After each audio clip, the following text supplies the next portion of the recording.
Oui, vous m'entendez? D'accord, parfait. Bien, on reprend. Voilà, eh bien écoutez, on va essayer de garder ce timing. Donc, deuxième table ronde consacrée aux nouveaux risques. Donc ce sujet qui constitue certainement un nouveau défi aussi pour les directeurs financiers. Effectivement, quand on voit les 2 dernières années qui se sont passées sur cette planète, on peut se dire que la crise sanitaire a mis le projecteur effectivement de manière très démonstrative sur le fait qu'il y a des défis, des risques, plutôt des défis, des risques qu'on ne pouvait certainement pas imaginer. De même que ce qui se passe sur la guerre entre la Russie et l'Ukraine, qui aurait imaginé qu'effectivement aussi on en arrive à de telles extrémités. Donc, des nouveaux risques sont certainement maintenant à identifier dans le fonctionnement des établissements publics. Et donc, on va avoir pour développer ces thèmes 3 intervenants qui vont se présenter, ils auront 1 minute pour se présenter chacun, et je vais simplement les citer. Donc, j'ai tout de suite à ma droite Francis Le Gallou, qui est le directeur des finances, des achats et des services au ministère sociaux. J'ai monsieur Yves Verhoeven, je prononce correctement, j'ai toujours un peu peur quand je prononce votre nom, qui est sous-directeur de la stratégie à l'Agence nationale de la sécurité des systèmes d'information. Et puis, nous avons monsieur Jean-Marc Ambrosini, qui est l'ancien directeur général audit et risque dans le groupe SNCF, et donc qui apportera son témoignage. Donc, nous allons démarrer cet échange autour de ce thème des nouveaux risques. Et donc, je vais m'adresser déjà à Francis Le Gallou. Effectivement, déjà, à travers une question qui est la suivante, quand effectivement cette crise sanitaire s'est manifestée, on n'imaginait pas 30 secondes qu'on est dans notre matrice des risques identifié ce cas de figure. Et donc, qui dit manager les risques, c'est aussi savoir réagir par rapport à des imprévus aussi importants que ceux-ci. Et donc, la première question que j'ai envie de lui poser, c'est de se dire comment on fait ? Est-ce qu'il y a des prérequis, il y a des conditions de base à rassembler pour essayer d'être agile, de pouvoir s'adapter rapidement à la survenance de telles situations. Et comment au ministère des ministères sociaux, enfin tu étais anciennement au ministère des Armées, au ministère sociaux, vous avez pu, je dirais, vous adapter. Alors, vous avez... donc on aura deux tours de pistes, hein, donc 2 séries de questions à chacun. Essayez de rester respectueux de 3-4 minutes dans cette première partie d'intervention. Francis, on t'écoute. Merci Philippe. Donc pour néanmoins me présenter, donc je suis le DAF des ministères sociaux. Alors il faut savoir que les ministères sociaux n'existent pas en tant que tels. C'est le regroupement en réalité de la fonction financière pour le ministère du Travail, du Plein Emploi, le ministère de la Santé et de la Prévention et le ministère des Solidarités. Donc évidemment, le sujet de la crise sanitaire dans ces ministères-là a été particulièrement prenant et un élément totalement structurant des difficultés qu'on a dû affronter. Et avant de répondre directement à ta question, Philippe, j'ai envie d'abord de repartir des résultats. Quelles sont en fait les préoccupations d'un directeur financier dans une administration centrale ? Eh bien d'abord, c'est de pouvoir prévoir, construire le budget de l'année suivante. Souvenons-nous que la crise sanitaire est intervenue au mois de mars de l'année de l'année du déclenchement. Et il faut savoir que le budget de l'année suivante se prépare à partir de mars-avril et les conférences budgétaires surviennent au mois de mai. Et ce qu'on a pu constater, c'est que est-ce qu'on a réussi à faire le projet de loi de finances de l'année 2020, puis le projet de loi de finances de l'année 2021 ? La réponse est oui, on y est arrivé. Par ailleurs, dans ces circonstances, est-ce que les DAF, alors en l'occurrence la DAF des ministères sociaux, a réussi à prendre en charge des budgets nouveaux dans le cadre notamment du plan de relance avec l'arrivée massive de crédits budgétaires? Eh bien oui, on y est arrivé. Et puis dernier élément totalement structurant des préoccupations d'un DAF ministériel, c'est est-ce qu'on est capable de correctement payer nos fournisseurs, premièrement pour assurer les prestations et nos approvisionnements, et deuxièmement pour pouvoir assurer qu'effectivement les fournisseurs ne soient pas en défaillance de trésorerie du fait d'une défaillance des services de l'État dans leur mode de paiement. Eh bien oui, on y est arrivé. Alors, pourquoi est-ce qu'on y est arrivé? Et ça répond directement à ta question. Premièrement, moi je tiens quand même à le souligner et je tiens à le rappeler à chaque fois qu'on peut prendre la parole en public. C'est d'abord en fait l'engagement des agents des services publics qui a été absolument remarquable et sans lesquels évidemment on n'aurait pas pu faire. Alors, au-delà évidemment de ces engagements personnels et qui marquent bien l'esprit de service public qui anime les agents, bien évidemment, ce qui est totalement structurant, c'était justement le dispositif de contrôle interne qui est déployé dans nos ministères. Et je pense que sans ce dispositif de contrôle interne qui a montré réellement sa robustesse. Alors, souvent, en fait, le terme de robustesse est un peu galvaudé. On met des systèmes en place robustes, etc., etc.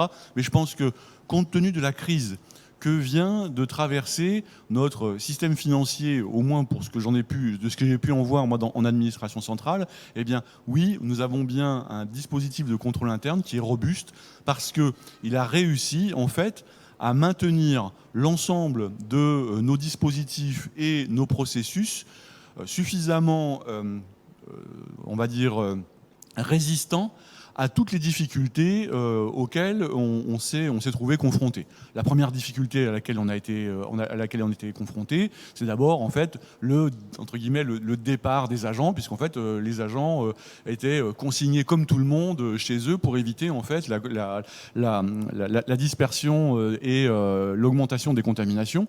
Eh bien, là, en fait, en l'occurrence, on a eu des agents qui ont réussi à travailler de chez eux, se reconnaissant dans des processus qu'ils maîtrisaient, et avec, en fait, l'application très simple de principes du contrôle interne, par exemple, l'application des organigrammes fonctionnels a fait qu'on était capable d'identifier, à quel que soit en fait l'endroit où on se trouve dans le dispositif de travail, de qui faisait quoi et comment, et sur qui on pouvait compter, y compris en remplacement des personnes qui étaient absentes. Par ailleurs, et je le dis en regardant l'ancienne directrice de l'AIFE, il a été possible aussi de travailler à distance sur Chorus, ce qui n'était pas envisagé, ce qui n'était pas difficilement en tout cas envisageable auparavant. Et on s'est aperçu que en mettant en place des règles de sécurité minimales à l'intérieur d'un système de contrôle interne qui lui-même donc était à mon avis bien identifié et bien mature, eh bien, on a réussi effectivement à pouvoir raisonnablement atteindre nos objectifs et du coup complètement maîtriser les risques auxquels on a dû faire face et qui étaient tout simplement dire voilà, on n'a plus nos agents ou on a nos agents à distance et comment fait-on? Et puis par ailleurs, après, ça c'était le premier élément. Et puis le deuxième élément, c'est comment est-ce qu'on a dû quand même adapter un certain nombre de nos processus et notamment des processus de validation divers et variés, de contrôle divers et variés, eh bien, toutes ces adaptations ont pu être menées à bien, tout simplement parce qu'elles s'inscrivaient, elles aussi, dans notre dispositif de contrôle interne parfaitement connu. Alors évidemment, on est dans un processus évidemment d'amélioration permanente de nos dispositifs de contrôle interne, mais toujours est-il que moi, la leçon que j'en tire, c'est qu'on n'aurait pas eu, dans la fonction financière, ce dispositif de contrôle interne à ce niveau de maturité-là, je pense qu'on aurait vraisemblablement été dans une sorte de catastrophe en chaîne de nos processus financiers, avec évidemment les conséquences qu'on peut imaginer. Voilà en quelques mots comment moi je traduis l'impact de cette crise qui a été en fait la première grande crise à laquelle on a dû faire face sur nos fonctions financières. Merci Francis, très, très éloquent. Et donc, disposer d'un contrôle interne, ça aide. Même si on ne prévoit pas tous les risques, c'est quand même une parade pour gérer l'imprévisible. Merci beaucoup. Donc, maintenant, on va aussi aborder un autre type de risque. Alors, lui, peut-être plus connu que ces risques qu'on vient d'évoquer, qui est le risque cyber. Et donc, à l'Agence nationale des systèmes de la sécurité des systèmes d'information, effectivement, vous avez donc en charge d'identifier ces risques et de mettre en place les parades qui vont bien. Mais peut-être nous parler de ces risques, peut-être Yves, nous dire les risques cyber, c'est quoi en fait finalement, quels sont-ils, comment ils évoluent, puisque ce n'est pas les mêmes certainement qu'il y a 4-5 ans, et donc, et puis même vous avez certainement des risques peut-être nouveaux, des risques cyber que vous anticipez. Et puis aussi peut-être nous dire dans quel secteur, dans une entité publique, sont plus exposés en fait à des risques informatiques ou des risques cyber, pour reprendre le jargon officiel. Donc Yves, je vous cède la parole pour nous expliquer un peu tout ça. Voilà. Merci beaucoup Philippe. Bonjour à toutes et à tous. Effectivement, bien le micro comme ça. Oui, comme ça. Très bien. Donc bonjour à toutes et à tous. Donc je vais me borner de parler de ce que je connais bien, c'est-à-dire le risque cyber. L'ANSSI, normalement, vous devez à peu près situer, c'est l'autorité nationale en matière de cybersécurité et cyberdéfense. Et donc au sein de cette agence, la sous-direction dont j'ai la charge, c'est un petit peu ce que je qualifie de sous-direction où on ne trouve pas les geeks. C'est pas là qu'on a les experts techniques, mais c'est là où on essaie de concevoir l'action publique en matière de cybersécurité. On essaye de concevoir la stratégie pour demain sur le domaine et où on met en œuvre la réglementation en la matière, puisque aujourd'hui des exigences cyber existent pour vis-à-vis d'un certain nombre d'opérateurs. Donc le risque cyber, il a un certain nombre de spécificités. Et déjà, il faut avoir en tête que c'est la résultante de la rencontre entre un ou des acteurs malveillants. C'est un risque intentionnel, issu de la volonté d'individus. Donc la rencontre de ces acteurs malveillants avec des vulnérabilités dans des systèmes d'information. Tout ça pour générer un impact. Du vol de données, du sabotage de systèmes d'information et par derrière générer un impact métier. Donc voilà, le risque cyber, il se définit un petit peu comme ça. Et à l'heure actuelle, à l'heure de la transformation numérique, du télétravail, c'est un risque qui désormais est omniprésent. C'est un risque qui est devenu majeur. Alors, même s'il a ses spécificités, ça demeure un risque.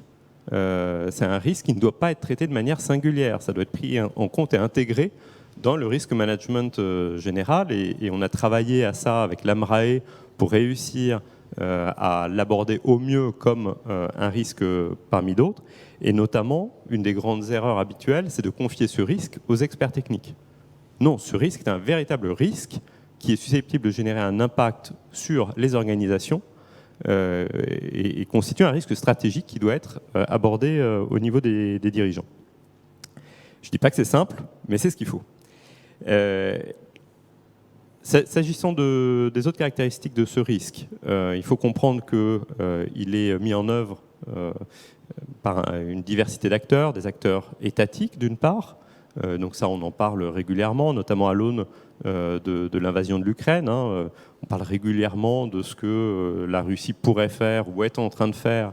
Et fort heureusement, aujourd'hui, en France, on n'a pas vu de dégâts collatéraux significatifs à ce stade. On a bien observé la cyberattaque contre Viasat, que l'Union européenne, dans son ensemble, a attribuée à la Russie, donc avec des impacts sur les citoyens français, plusieurs dizaines ou centaines de milliers de citoyens qui ont été privés d'accès à Internet à cause de cette cyberattaque. Mais en tout cas, à ce stade, pas d'autres impacts majeurs en France. Mais ce n'est pas la même situation pour d'autres États membres de l'Union européenne qui subissent un certain nombre de choses. Dans les autres acteurs, on a aussi les criminels, naturellement, et des activistes. Et puis, les objectifs recherchés sont très divers. Ça peut être l'appât du gain pour les criminels, ça peut être stratégique, s'agissant d'acteurs étatiques, que ce soit par une volonté d'espionnage ou de sabotage. Alors, en 2021, ce qu'on a observé à l'ANSSI, pour vous faire un petit récapitulatif, c'est un niveau de cybercriminalité très élevé, notamment en matière de rançongiciel. On avait observé déjà une croissance précédemment de ce fléau que sont les rançongiciels, et qui, comme vous le savez peut-être, sont des cyberattaques où l'attaquant prend pied dans un réseau, accède aux données de manière à les exfiltrer d'une part, et d'autre part à les chiffrer avec une clé cryptographique pour que l'utilisateur légitime n'ait plus accès à ces données. C'est extrêmement incapacitant pour les structures. Un hôpital qui subit un rançongiciel est susceptible d'être mis à plat et de devoir fonctionner complètement sans le numérique. Donc ça nous renvoie au début du XXe siècle, d'une certaine manière. Voire pire, puisqu'on a perdu l'habitude de fonctionner sans le numérique. Ces rançongiciels, ils touchent les entreprises, ils touchent les collectivités territoriales et ils touchent les établissements de santé. C'est les principales cibles qu'on a vues l'année dernière. Et tout ça dans le cadre d'une professionnalisation de la menace cybercriminelle, avec une véritable chaîne de la valeur qui s'est mise en place, des spécialités et des professionnels avec des hotlines téléphoniques pour aider les victimes à payer les rançons. Parce que payer une rançon en Bitcoin, tout le monde ne sait pas le faire, donc c'est important d'avoir un bon service après-vente vis-à-vis du client ou plutôt de la victime pour l'aider à payer. Donc voilà, et puis des attaques d'origine étatique, on a continué à en voir, beaucoup d'espionnage, c'est très discret, on n'entend pas trop parler dans les médias naturellement, on traite ça comme des affaires plus ou moins de contre-espionnage, mais c'est réel, c'est permanent, c'est massif, donc c'est pas du tout du fantasme. Et un petit exemple peut-être pour illustrer l'impact et l'ampleur du phénomène cyber. Récemment, le Costa Rica a été mis à genoux dans son fonctionnement et passé en état d'urgence nationale à cause d'un groupe de cybercriminels qui a décidé de les attaquer en déployant des rançongiciels. Donc aujourd'hui, des États sont mis à genoux via des cyberattaques par des criminels. Et pour conclure sur cette introduction sur le risque cyber, je ne pourrais qu'insister sur le fait que le risque cyber, ça n'est pas un risque qu'on peut se contenter de prévenir, c'est un risque qu'on peut réduire, mais c'est un risque qui, à un moment ou à un autre, se réalise. Donc, au-delà de l'anticipation du risque, il est important d'anticiper la crise. Merci beaucoup, Yves. Ça donne froid dans le dos quand même, mine de rien, votre présentation. Donc, tout à l'heure, vous nous direz comment on peut mettre en place, quels sont les outils qu'on peut mettre en place pour s'équiper davantage face à ces menaces. Alors, je me tourne vers Jean-Marc Ambrosini, donc à la SNCF que vous connaissez bien. Vous aviez aussi une approche risque cyber qui va peut-être être déclinaison de ce que vient nous expliquer Yves. Peut-être vous pouvez nous expliquer les particularités de cette approche où j'imagine que ce risque cyber, il est aussi très important, aussi peut-être important que dans un hôpital finalement, pour une grande entreprise comme la SNCF. Voilà, on vous écoute, merci. Alors oui, je vous le confirme. D'abord, bonjour à toutes et à tous. Je me présente très rapidement. Donc, j'ai officié toute ma carrière dans ce qu'on pourrait appeler le parapublic, à travers des établissements publics, industriels et commerciaux ou des sociétés anonymes, des sociétés anonymes à actionnaire majoritaire ou unique public. Je suis un généraliste puisque les 10 premières années de ma carrière ont été consacrées à butiner dans des différentes fonctions support avant de me spécialiser dans la fonction RH puis d'occuper le poste qui m'amène à témoigner aujourd'hui. Et en ce moment, je suis consultant spécialisé dans le pilotage des projets complexes et l'accompagnement des transformations. Alors, évidemment, je ne suis pas habilité à parler au nom de la SNCF, je tiens à le préciser, puisque je n'appartiens plus au groupe, mais je viens apporter mon témoignage d'une très belle expérience dans cette entité, et qui, j'espère, sera utile à vos débats. Alors oui, la SNCF est particulièrement exposée au risque cyber de par son activité. C'est un gestionnaire d'infrastructures, c'est un exploitant de réseaux qui transportent des voyageurs, des marchandises, dont des marchandises dangereuses, et c'est un détenteur d'un grand nombre de données liées à la multitude de ses interlocuteurs, entreprises et particuliers, personnes physiques, puisque la SNCF a des millions de clients en France et à l'international. Donc le risque cyber est en haut de la pile depuis plusieurs années, des risques majeurs, et à ce titre avait été bien entendu cartographié. Alors 3 illustrations de la réponse qu'a apportée l'entreprise liée au contexte qu'a décrit Yves. Premier point, évidemment, la stratégie de l'entreprise en termes de cyberdéfense a évolué.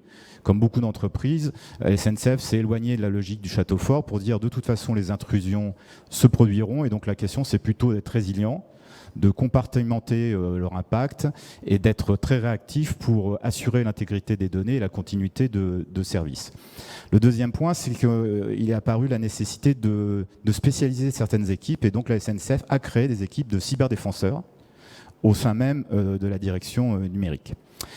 Ensuite, c'est une entreprise qui, de par sa taille, développe énormément de projets, plusieurs centaines de grands projets par an, avec peu qui s'affranchissent évidemment d'une dimension SI, d'où la nécessité d'être très vigilant sur les risques, les fragilités qui pourraient être introduites dans les systèmes d'information.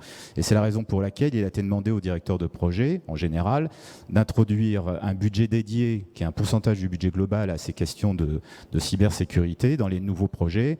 Et évidemment, en aval, c'est dans les revues de projet, dans l'audit, dans le contrôle interne, de s'assurer que ces budgets ont bien été prévus et utilisé à cette fin. Le deuxième point, je voulais insister, c'est sur le caractère de gestion de crise qui est très important à la SNCF, puisque de par son réseau très ouvert, elle est évidemment ouverte à une multitude d'incidents au quotidien. Et donc l'exercice consiste à pouvoir gérer ces incidents dans les meilleurs délais, de façon à ce qu'ils ne prennent pas de l'ampleur, qu'ils ne génèrent pas une très grosse perturbation des trafics qui génèrent d'autres risques. Et évidemment, je n'évoque pas au-delà des incidents, les accidents potentiels qui peuvent exposer les personnels et les voyageurs. Et par conséquent, la gestion de crise, elle est au cœur de l'ADN de l'entreprise, qui est extrêmement bien organisée pour ça. Et son management a été formé, que ce soit les dirigeants en management de proximité, à la gestion de crise. Bon. Alors, une fois qu'on a dit ça, pendant mon parcours dans ce poste, nous avons initié avec la DSI une simulation pour la première fois de crise d'attaque cyber, comme on faisait des simulations de gestion de crise de gestion ferroviaire. Et alors qu'on a des personnels qui étaient bien avertis, des processus bien régulés, on s'est rendu compte que ils étaient complètement démunis quand on a fait la simulation, parce qu'il y a une spécificité, comme l'a dit Yves, des attaques cyber. Vous ne connaissez pas votre agresseur, il est invisible, c'est une cible mouvante qui anticipe vos réactions, qui s'adapte à vos parades. Et donc la SNCF a été obligée de revoir ses processus pour ce risque particulier et de revoir ses formations à la gestion de crise liée au risque cyber. Et puis peut-être un dernier exemple, c'est que l'entreprise a mis en place une 3e ligne de défense au niveau de l'audit. Donc dans ma direction, nous avons constitué une équipe d'auditeurs spécialisés dans les audits de risque cyber, et nous avons mis en place une cartographie spécifique au risque cyber, avec un plan d'action et une gouvernance qui lui était propre, où on réunissait les DSI métiers et les métiers eux-mêmes, afin de partager les priorisations pour avoir une logique pluriannuelle de couverture des risques principaux. Merci bien, Jean-Marc. Ça complète votre propos qui est effectivement, Yves, donc complémentaire.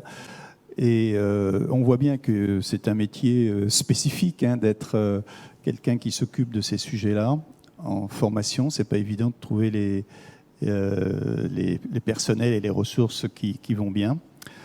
Donc on parlera un petit peu des dispositifs que vous avez mis en place pour contrer ces situations.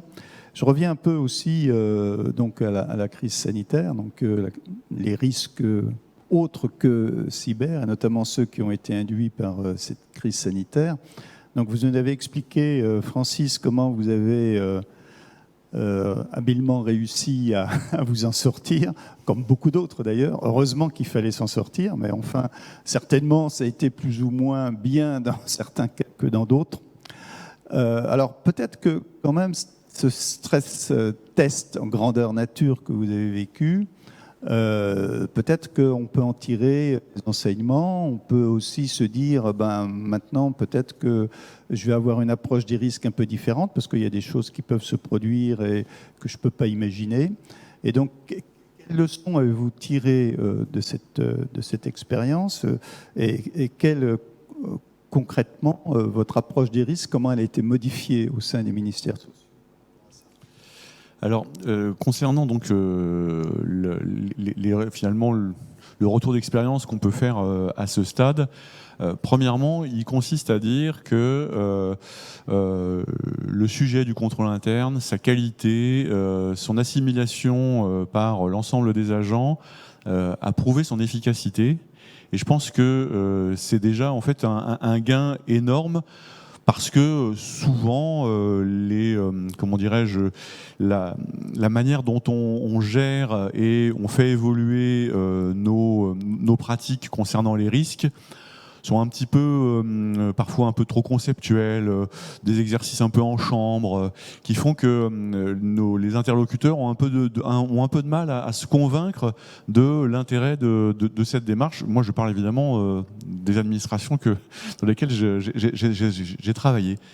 Et là, en fait, la preuve est faite de l'intérêt de cette méthode et de cette espèce d'assurance vie que cela donne pour nos organisations et nos processus. Alors, premier effet, bien évidemment, donc, une fois que ce pouvoir de conviction supplémentaire qui a été rapporté grâce à la crise, eh bien, c'est de faire bouger en fait nos instruments de contrôle interne. Donc, les cartographies des risques évoluent, enfin les analyses de risques évoluent, les cartographies de risques évoluent. On fait bouger les organigrammes fonctionnels, on re-regarde les procédures et on identifie là où il faut éventuellement remettre davantage de contrôle, d'intervention, etc. Donc, on voit bien que on est sur un chantier qui a repris une bonne dynamique. Et moi, qui me rend encore plus optimiste pour faire face, je dirais, aux enjeux que j'ai identifiés en tant que responsable financier ministériel et qui se dressent devant nous. Alors, j'en ai fait une petite liste que je voudrais un peu illustrer pour montrer que, eh bien, oui, en s'appuyant sur un dispositif de contrôle interne qui est en constante évolution, on va pouvoir faire face effectivement à des enjeux. Alors, c'est pas nécessairement des risques, mais à des enjeux qui apparaissent. Alors, d'abord, dans tout ce qui concerne l'évolution des circuits de la dépense, avec donc des nouvelles organisations qui sont en train de monter en puissance. Je pense que par exemple au centre de gestion financière, je pense à d'autres organisations qui sont recherchées pour optimiser notamment le traitement des dépenses. Je pense à la question de la certification ou de l'attestation du service fait. Avec la possibilité qui peut être ouverte désormais d'avoir des services faits automatiquement rendus, avec capacité de pouvoir le contrôler a posteriori. Je vois aussi le sujet de la dématérialisation dont on a parlé lors de la table ronde précédente. Et tout ça, je pense que pour les agents qui travaillent dans nos chaînes financières, on est quand même dans des niveaux de conception qui sont quand même très élaborés. Et je pense que justement, on est capable de franchir cette marche, de monter un cran au-dessus, grâce justement à ces dispositifs de contrôle interne connus, bien identifiés, dans lesquels en fait on comprend bien où est sa place et quel est son rôle. Ça, c'est le premier enjeu, donc l'évolution des circuits de la dépense. Je vois également un enjeu très important qui arrive là pour la construction du PLF 2023. Comme vous le savez, en fait, la loi organique relative aux lois de finances a été modifiée à l'issue de l'initiative de l'ancien président de la commission des finances. Monsieur Saint-Martin. Et donc, en fait, on doit produire l'ensemble des documents budgétaires pour le premier mardi d'octobre. Et on dit bien, en fait, l'ensemble des documents budgétaires, contrairement à ce qui se passait auparavant. Eh bien, en fait, c'est une véritable demande d'accélération pour les administrations centrales. Et moi, je pense qu'on va être capable de relever le défi, tout simplement parce qu'on va réadapter nos processus et on va pouvoir intégrer le risque délai dans nos processus de manière à pouvoir fournir ce qui est attendu de nous par la représentation nationale et plus tard par la Cour des comptes. Donc vraiment, c'est un enjeu moi que j'ai identifié comme étant important. Et puis on a en fait la question, moi je dirais, de l'évolution de l'utilisation de nos finances publiques, avec, on l'a bien vu pendant la crise, des financements certainement pas innovants, mais le recours notamment à des fonds de concours qui permettaient en fait de faire face à un moment donné, et on voit que ça a été davantage systématisé. Et puis je vois aussi l'arrivée qui nous est demandée d'ailleurs par la direction du budget, d'utiliser davantage des financements européens avec lesquels en fait, pour ce qui concerne en tout cas les ministères sociaux, on n'est pas vraiment à l'aise. Pour autant, j'ai pas vraiment d'angoisse par rapport à ça, parce que je sais qu'effectivement, on va pouvoir adapter nos processus au travers, en particulier, de l'évolution du contrôle interne. Voilà. Merci. Donc, très intéressant. En fait, on pourrait presque dire la crise sanitaire, c'est un électrochoc qui a permis de, je dirais, se remettre en question sur son contrôle interne, sur ses risques, d'améliorer, même si c'est sur des thèmes et des sujets différents que le proprement parler, ces types de crises. Et donc c'est salutaire sur ce plan-là, si on peut s'améliorer. Déjà, le contrôle interne, on savait que c'était quand même important. Là, maintenant, on le sait encore davantage. Et donc, dans le contrôle interne, il y a aussi des risques informatiques. Donc, je me retourne vers Yves à nouveau. Pour nous dire, effectivement, donc là, il faut, dans la panoplie de la maîtrise des risques, associer tout ce qui est informatique. Donc, il a plus parlé des risques métiers, comptables, effectivement, où là, il faut se muscler. Mais effectivement, l'informatique est au cœur de tous les processus.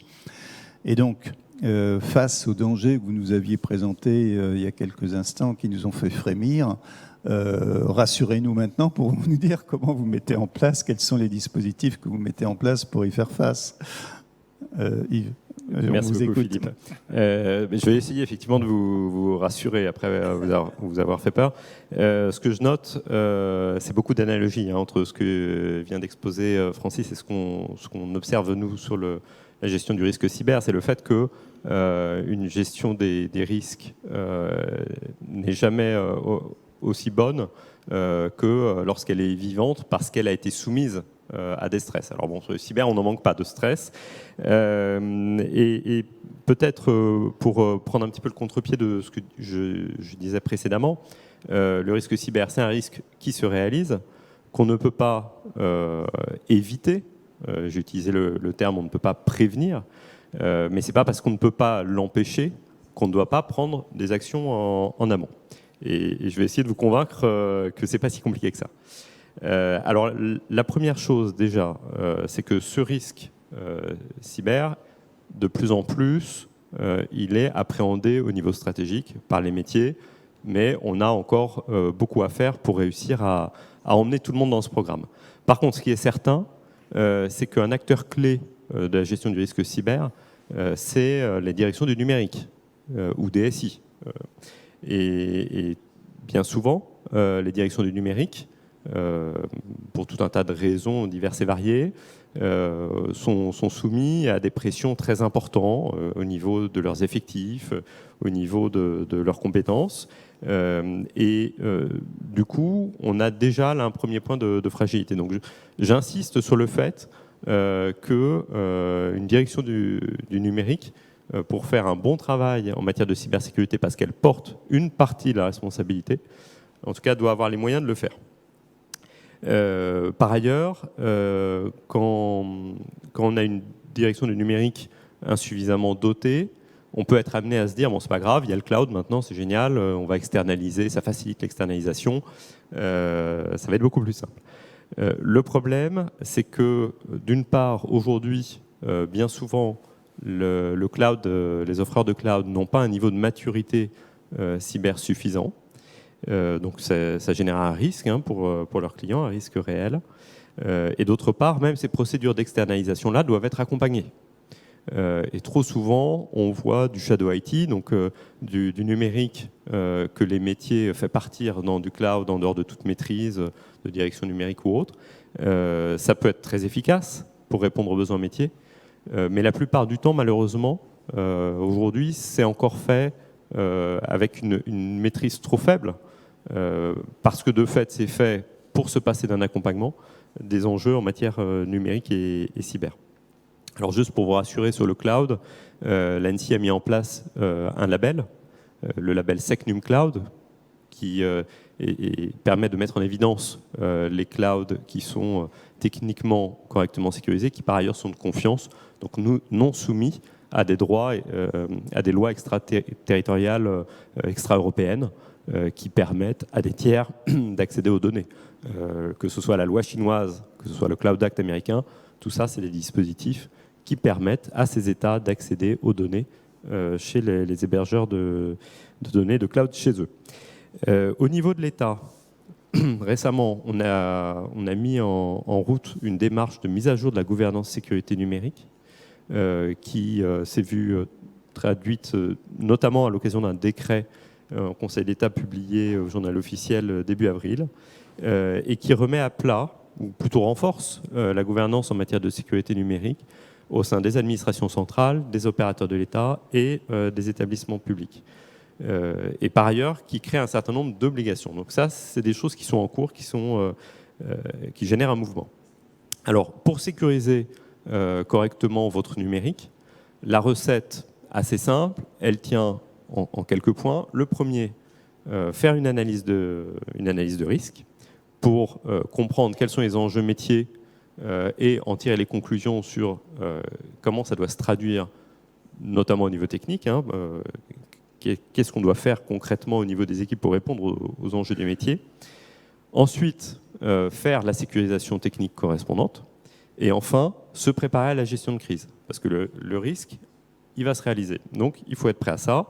Que ce soit dans la préparation des process ou que ce soit dans les tests au travers d'exercices, en tout cas, c'est vraiment une nécessité. Et pour tout ça, l'ANSSI fournit un certain nombre de ressources disponibles sur notre site web que vous-même, vos équipes ou les équipes à côté des vôtres peuvent aller chercher. Alors, de manière à faciliter un peu le travail, parce que les experts cyber, vous l'avez entendu probablement dans les médias, ça coûte cher, il y en a peu, et il y a une véritable guerre des talents. Pour éviter que tout le monde ait besoin de se doter de compétences vis-à-vis desquelles potentiellement il n'y a pas la maîtrise d'ailleurs, comment est-ce que vous feriez vous-même pour juger de ce que telle ou telle embauche permet d'avoir un véritable expert cyber? C'est compliqué. Pour contourner ça, aujourd'hui, on a un travail très fort pour faire émerger un terreau de prestataires compétents sur les questions de cybersécurité. Et pour ça, donc l'ANSSI, là encore, a mis en place des labels qui permettent de mettre en évidence les prestataires d'audit, prestataires de conception d'architecture, prestataires de réponse à incidents, prestataires de détection d'incidents. Donc tout ça, c'est des choses qui sont documentées. Vous pouvez trouver sur notre site web les listes de ces prestataires-là. Aussi, pour répondre à des besoins d'organisation de moindre ampleur, parce que ce dont je viens de parler, c'est bien pour des administrations, c'est bien pour des grands opérateurs privés, mais ça ne répond pas forcément aux besoins de tout le monde. L'AFNOR, en lien avec la plateforme cybermalveillance.gouv.fr, a mis en place aussi une certification expert cyber qui permet de voir un peu partout sur le territoire plus de 1000 entreprises qui sont compétentes sur le sujet cyber. Et puis dernier point, je l'évoquais tout à l'heure, sur les questions de cybersécurité désormais, on a aussi de la réglementation applicable, on a des lois nationales et on a des directives européennes. Et on vient de clore sous présidence française de l'Union européenne la révision de la directive NIS qui s'applique à tous les opérateurs d'infrastructures critiques et qui impose la mise en œuvre d'un certain nombre d'exigences de cybersécurité, ainsi que la déclaration des incidents auprès de l'autorité nationale et donc en France l'ANSSI. Et tout ça qui hier, dans la première version de la directive, était applicable principalement à des opérateurs privés, dans sa révision, va être applicable aux administrations centrales, et aussi offrir la possibilité aux États membres, un par un, d'imposer un certain nombre d'exigences vis-à-vis des administrations, des collectivités territoriales. Voilà ce que je pouvais vous dire en espérant que ça donne quelques clés. Toute cette panoplie effectivement d'actions et de mesures qui passe aussi par avoir des experts cyber bien formés sont effectivement très rassurants pour essayer de contrer tous ces phénomènes. Alors on va passer aussi la parole à Jean-Marc pour un peu terminer cet échange. Et plus particulièrement se dire, on a mis en évidence toute une série de problématiques nouvelles et de risques nouveaux qui se manifestent. Ils sont d'ordre climatique, évidemment aussi, on n'en a encore pas trop parlé, géopolitique, informatique, systémique aussi, n'oublions pas. Et donc, quelle approche on peut avoir par rapport à cet ensemble de menaces qui peuvent mettre en difficulté nos entités de service public, et quelle vision vous voyez sur l'avenir de la maîtrise de ces risques, quel bouleversement cela peut entraîner dans la manière de mieux maîtriser ces nouveaux risques qui se manifestent maintenant. Alors d'abord, peut-être deux petites observations. Vous avez exactement 4 minutes 30. Bon, pour parler 29, des risques que vous voyez, on est en train... Alors, donc pour essayer d'être concis, d'abord, je pense qu'il y a deux petites observations préalables.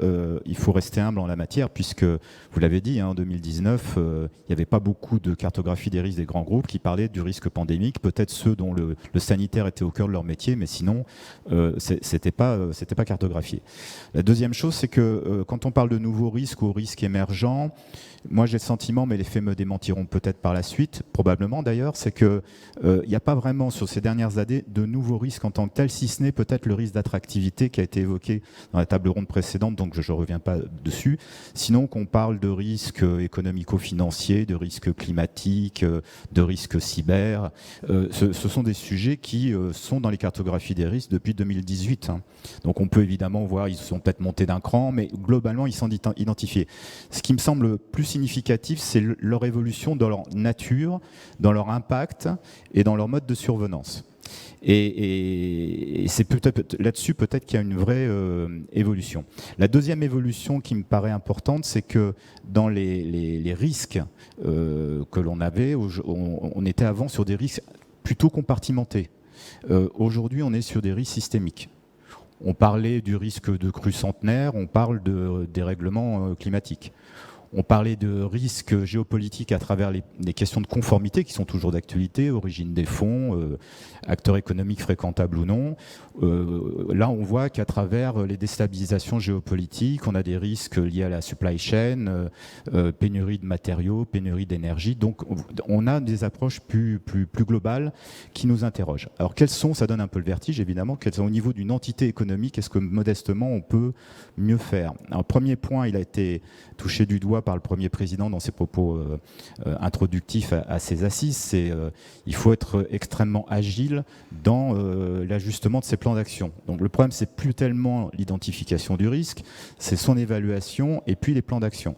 Le management des risques sans plan d'action, ça n'a pas une grande utilité. Et donc moi, ma préconisation, c'est déjà que dans les comités d'audit, j'ai la chance de pouvoir participer à certains d'entre eux, c'est d'être extrêmement vigilant et de challenger les directions sur la réalisation et la mise à jour des plans d'action.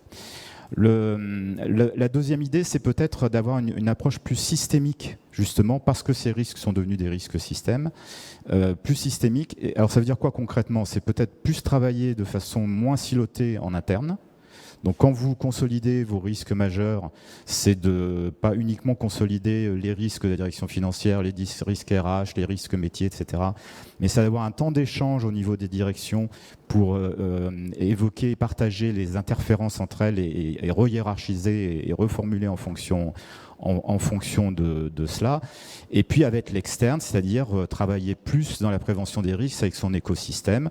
C'est contre-intuitif, hein, parce que quand votre environnement devient menaçant, on a tendance à vouloir se replier sur soi-même. Il y a la confidentialité des affaires, il y a la sensibilité politique des sujets dans la sphère publique. Et pourtant, quand on est sur des risques systèmes, ça invite plutôt à la coopération. Donc c'est sûrement, il faut trouver des chemins pour intégrer cette notion.